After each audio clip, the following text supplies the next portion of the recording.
About Jesus. So that you do remember that part at least. Hey. Okay. Anything, anybody? I can't remember. Okay. Wasn't necessary, but okay. I don't know how much of this anybody else can hear and understand. So the last couple of weeks, guys, Clint's filled in for me. Whether it was him or Terrell or who Paul or who blank, but none of it got recorded. So I wasn't able to partake in any of the Sunday school classes or Tuesday night classes while I was gone. So all that everybody was covering for me, I never got to get any of that. And I've asked multiple people, and everybody's told me, oh, it was great, it was great. And I'm looking for detail of anything. Right over it. It's all right. Don't everybody jump up all at once. So some of it was from, I believe, I want to say it was like, I can't remember exactly the text that he told me, but what did it have to do with? Oh, come on, was it out of Matthew or something like that?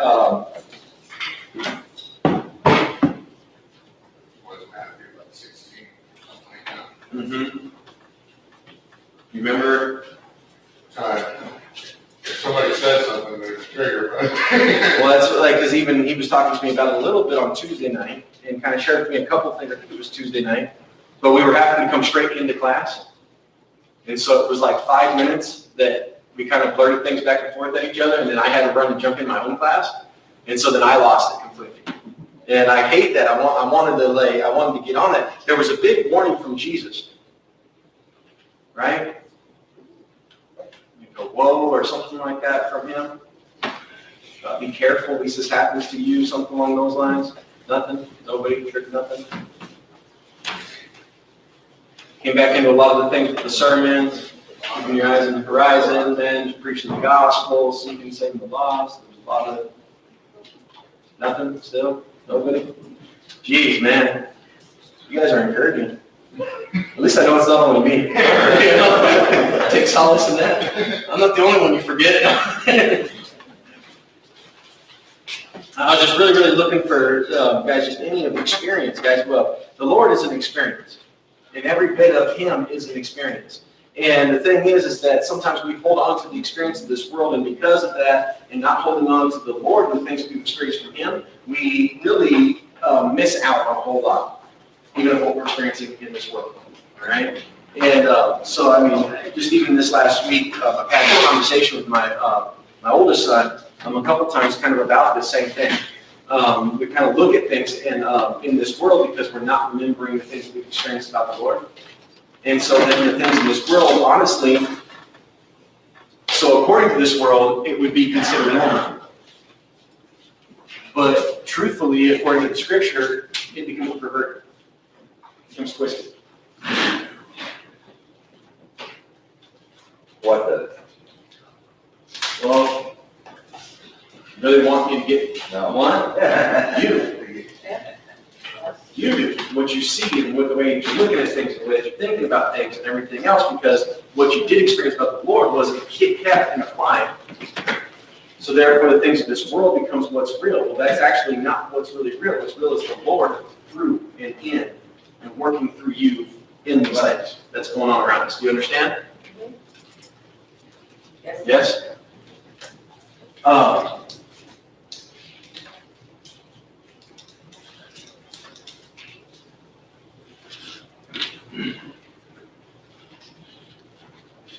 Trying to think about which way I should go. I have a little text that I want us to go over, but then I also want to do a little bit of review. But now that I've already brought up this point, I'm wondering if I should just go ahead and stay with that. So, guys, honestly, okay, so I had 2 weeks, unbelievable, really fun experience. Took my kids, well, I didn't take, I guess I should say, my mother-in-law took all of us on a unbelievable 2-week trip.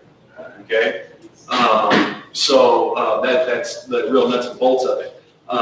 You know, she's retired, and she just kind of looked at everything, and she's like, you know what, I can leave all this money to my kids, or else I can spend the money. And she decided she was going to spend the money. All right, so the inheritance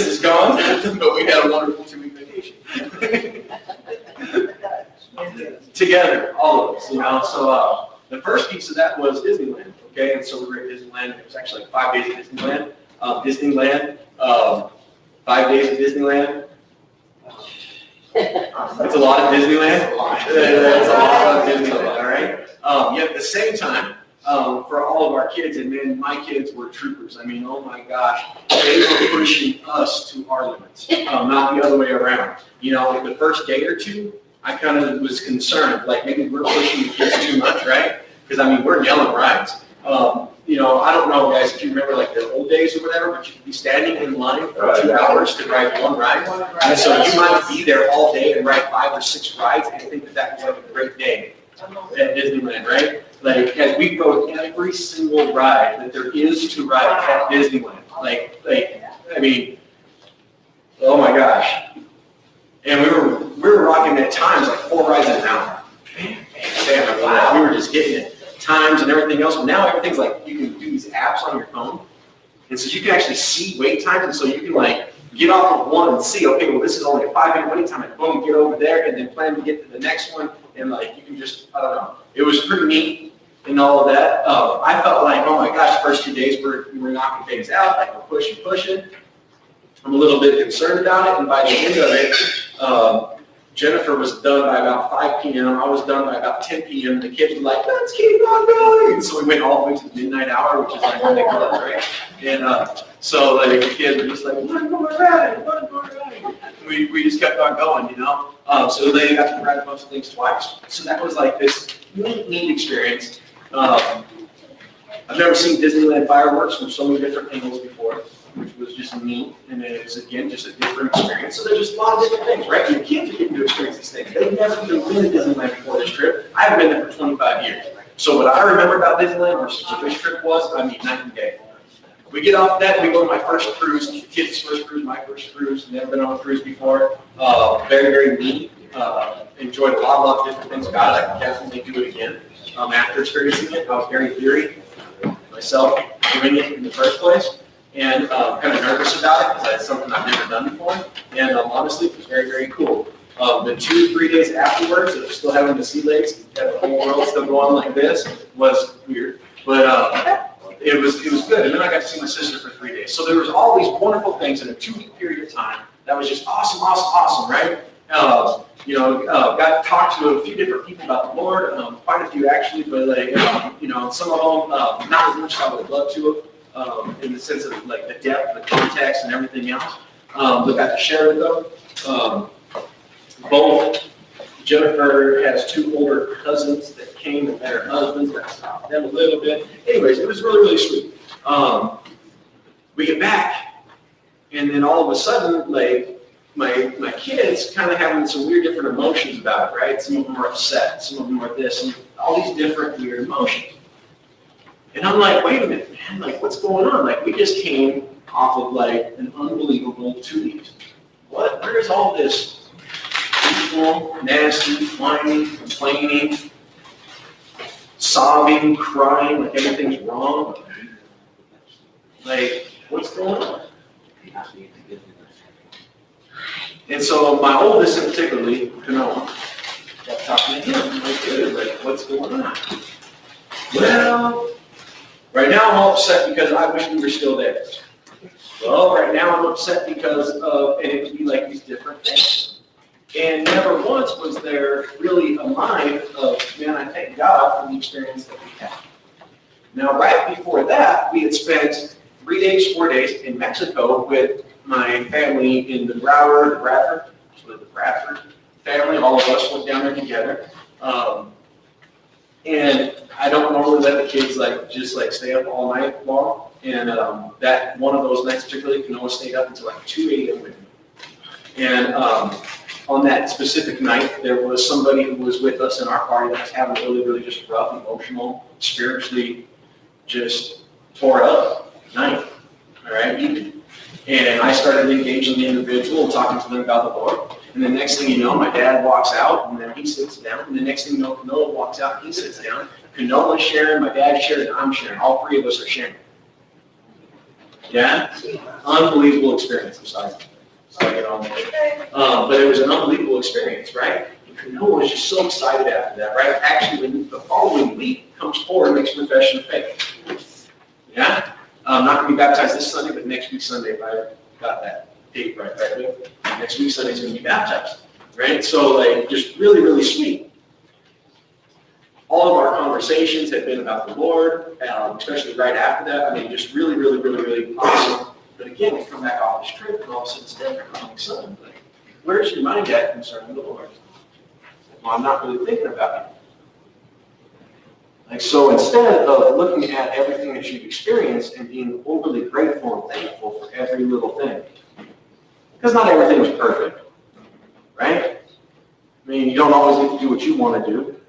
There's 5 of us just in our group. There was 2 other families basically with us that we don't really spend that much time with. And so you kind of got to go along with others, and you know what I mean? So it's not like everything was perfect, but yet at the same time, we had an unbelievable experience that most people don't get to have. Where's the thankfulness? Well, you have to have a mind on the Lord in order to have thankfulness for the experience that you get to have. Right? So, relating it back here, now you're just sitting down on the couch watching TV. But can't you be thankful that you get to sit down inside, having cool air, and watching your TV? Instead of complaining about which show you're getting to watch or not getting to watch. You understand what I'm saying? And so it's like, it relates from the big things down to the little things that we can experience in every single day life. Being able to drive from one place to another versus having to walk that.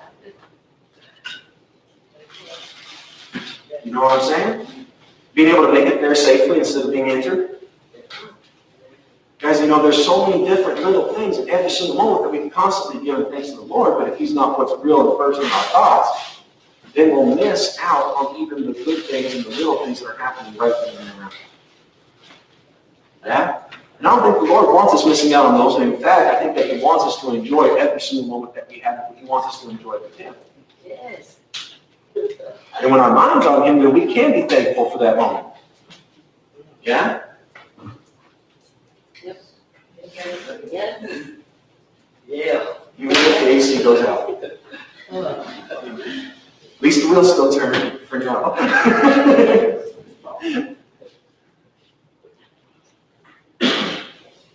Yeah?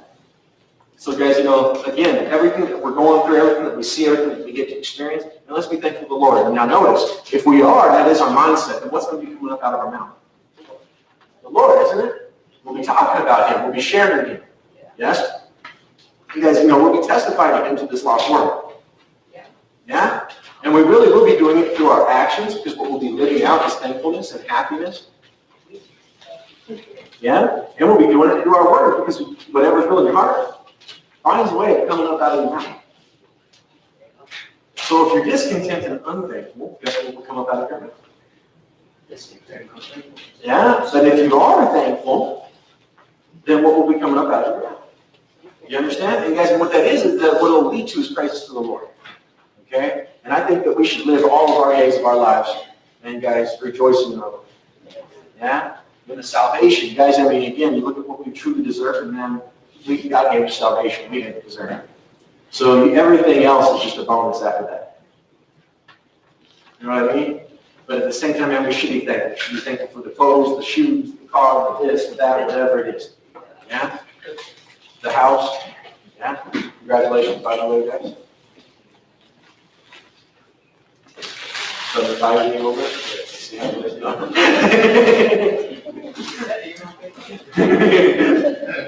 He did try to invite me over. He was like, "Hey, we're unpacking boxes. You want to?" Oh, no, I'm busy. I'm just playing. That didn't happen, but it would have if you would have.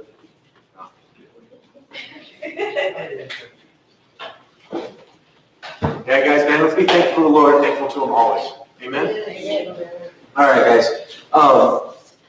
As far as text, guys, and what I've been kind of bringing up up to that 2 weeks ago has been there out of Timothy. Okay, and it was 2 different pieces. The main piece is where he says is a faithful saying. Faithful saying is something that is real. It'll always be real. It's real today. It was real yesterday. It will be real tomorrow. And as long as there is more tomorrows, it will continue to be real. Okay.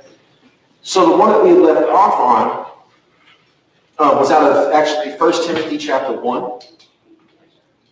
And I kind of backed up a few verses before this and went on where he talks about, and I urge you to go on, charging them, teaching them. And what he goes on to say is that they would not listen to fables. What are fables? Made up stories. Endless genealogies. What are endless genealogies? So-and-so begot so-and-so begot so-and-so, and it goes on and on and on and on and on, and trying to argue over who's related to who and what. And you guys, I mean, honestly, you guys, if we would just stop all that even right now in our society today, you know how much trouble would be non-existent? If it wasn't about our genealogies, but it was about each other that's alive right now and loving each other and seeking the Lord and being about the Lord together.